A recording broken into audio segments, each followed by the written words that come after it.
我孙策字伯符，人称小霸王。小霸王请无穷啊！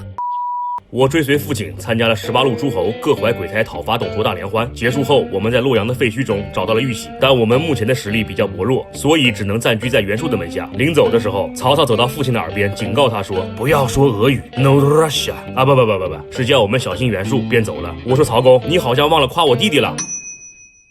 回到驻地，一个叫鲁肃的人跑了过来，因为我们初到归地，父亲问鲁肃本地的好吃的多不多。鲁肃道：贼多。正当我们讨论这个鲁肃是来自黑龙江、吉林还是辽宁的时候，发现这个鲁肃并不是东北人，他说的贼多就是字面意思，真的来了一大波盗贼。鲁肃告诉我们，这是袁术派来害我们的。父亲邀请鲁肃加入我方，鲁肃拒绝了，但没关系，看他的服装配色，早晚都是我们的人。同时，袁术还绑架了我的母亲，无视作为人质。就看袁术这倒霉模样，长得跟个耗子似的，击退了盗贼。父亲去找袁术对峙，袁术，听说我的夫人在你这里啊？对啊，但孙将军不要误会，我就是要请夫人到我的奇妙屋里来看看而已。孙将军现在可以接夫人回去了。由于兵力悬殊，父亲并没有和袁术当面撕批。没过多久，袁术要求我们去讨伐荆州的刘表。在进军的路上，我首先遇到了对方举寿先锋老将黄忠黄汉升。据传闻，这厮70了还能开车啊？不，开弓。面对经验丰富的老将，硬碰硬是不明智的，必须智取。于是我掏出了我的法器。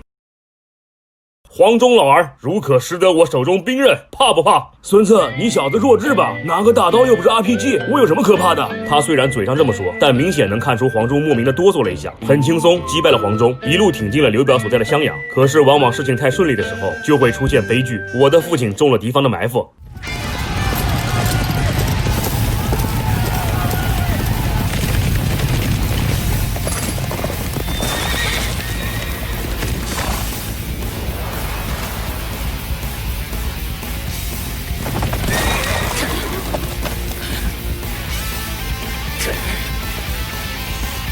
弓箭手准备，那就是江东之虎，弄他！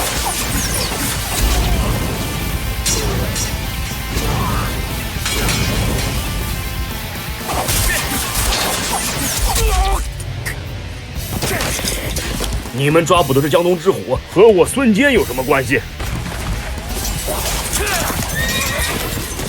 但是父亲的计策并没有成功，在这一战中殒命了。我看着倒下的父亲，再看了看手中的玉玺，在这乱世之中，还是得靠实力。我用玉玺从袁术那儿换来了一些兵马，决定扫平没有太强实力的无楚之地。周瑜也渐渐有了都督该有的样子，但跟随父亲的那些老将并不太服气。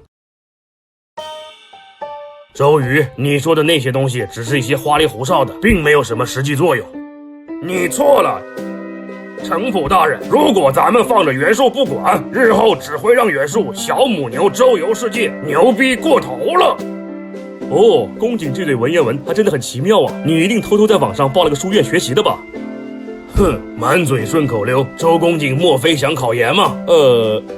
程普大人，我并非老母猪呆脖啊，一套又一套。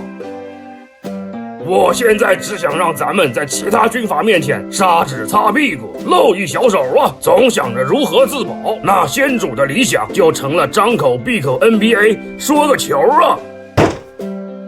告诉你周公瑾，年轻人不要太气盛。会议在欢乐祥和的气氛下圆满结束，我们开始平定江东的行动。在路上，为了显示我小霸王的勇猛，我杀了一只老虎，顺便展现了一下我精湛无比的弓箭技巧，指哪儿打哪儿。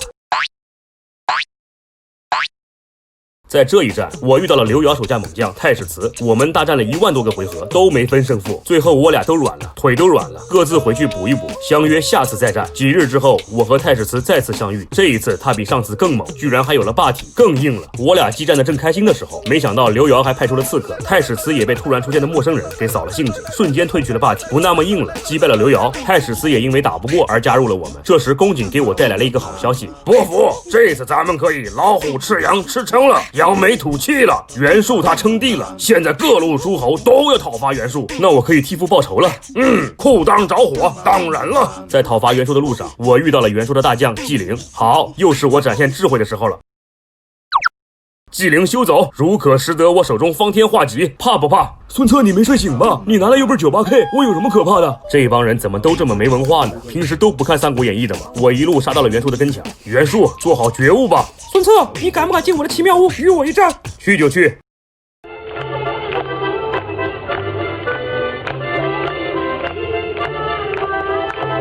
愣着干嘛？进来呀！你给我玩去！打败了袁术，我带着大伙也在江东安定了下来。但没多久，我遇到了一个算命的，我问他叫什么，他让我猜，我一怒之下把他给杀了。此人叫于吉。可是这段剧情，光荣公司没给做。再然后，我就被偷袭了。在弥留之际，我叫来了我的弟弟孙仲谋。我聪明的偶多都有，以后就交给你了。千万别把上香嫁给一个耳朵挺大的糟老头子。你讲你在说什么呢？你别管了，照做就行。还有，别想着把女儿嫁给那个红脸大胡子的家伙，他讲话特别难听。走了，孙家以后就拜托你和公瑾了。就这样，我的剧情结束了。我是孙策，字伯符，再见。